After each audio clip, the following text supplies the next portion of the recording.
বৃষ্টি তো থামছে না কিছুতেই। আজকে সন্ধ্যাবেলায় দেখো মুড়ি খাইনি, সেই জন্য এখন একটুখানি এই কাঁচা ছোলা মাখছি। এখানে একটুখানি ঝুড়ি ভাজা বা সেও ভাজা নিয়েছি, কাঁচা পেঁয়াজ নিয়েছি, আর একটু লেবু রস দেবো, একটু বিন নুন দিয়ে খাবো সন্ধ্যাবেলায়।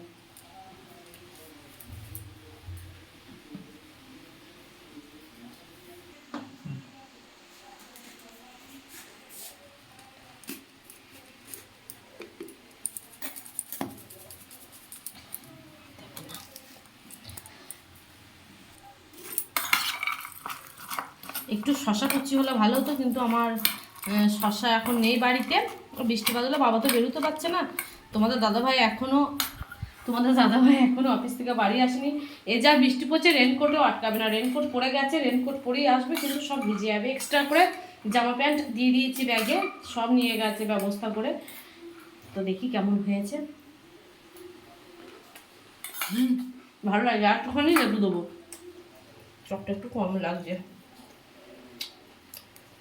থাক, চলো এটা খাই, তারপরে রাতে কি হবে তোমাদের সাথে শেয়ার করবো।